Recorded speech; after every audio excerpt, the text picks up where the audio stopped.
Hai buddies, kembali lagi bersama saya Novi dari Galaksi Bima Sakti. Menyapa Anda sekalian, para Homo sapiens, wabil khusus para jamaah wibu, K-popers, para Leslar lovers, dan para pemuda-pemudi jompo dimanapun Anda berada. Assalamualaikum warahmatullahi wabarakatuh. Menurut beberapa penelitian, anak-anak muda Indonesia mengakses dan belajar narasi keagamaan dari media sosial. Is it good or bad? What's your opinion? Media sosial adalah ruang besar untuk berekspresi. Wajar saja kalau masyarakat Indonesia yang punya religiositas tinggi mengambil insight keagamaan dari media sosial. Sayangnya, perlu kita ingat ya, bahwa media sosial juga seperti pasar bebas. Yang namanya pasar bebas, siapapun boleh masuk, apapun bisa masuk.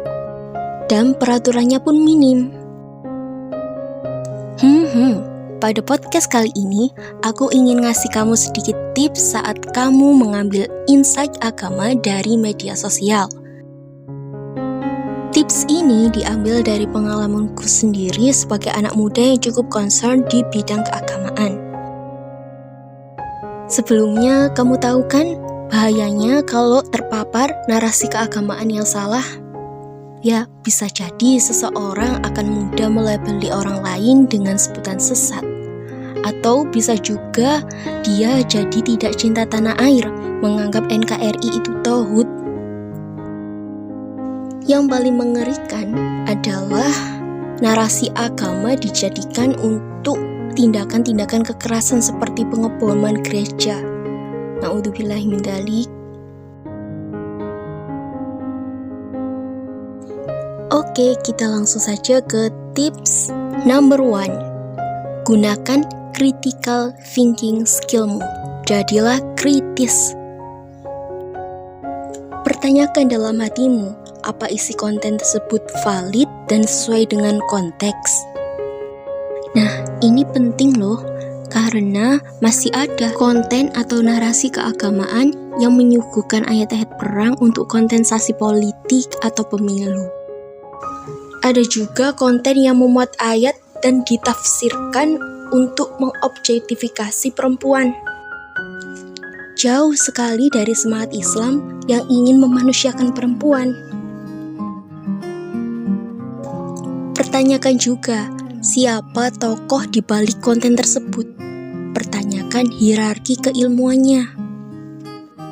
Hierarki keilmuan di sini misalnya seorang dokter. Berarti dia harus mengambil jurusan IPA saat SMA dan masuk di universitas fakultas kedokteran saat berkuliah. Begitu juga ahli agama. Ia harus menuntut ilmu di lembaga-lembaga yang kredibel buat belajar agama, seperti pesantren, madrasah, dan jurusan-jurusan keagamaan di Universitas Islam. Pertanyakan juga isi konten tersebut di hatimu. Apa isi konten tersebut adil, membuat hatimu tenang dan tidak keras, membuat kita lebih belajar memahami dan tidak menghakimi, membuat kita lebih rendah hati dan tidak sombong. Dan yang terakhir, tanyakan pada ahli jika kita tidak tahu. Tips number 2. Be a long life learner. Jadilah pembelajar terus-menerus selama kita hidup. Tidak hanya kita lihat dari sisi konteks keagamaan, tapi juga konteks sosial dan psikologi. Kalau kita menjadikan diri kita sebagai long life learner, insya Allah kita suatu hari akan menemukan titik terang. Istilahnya, suatu saat kita akan ngeh.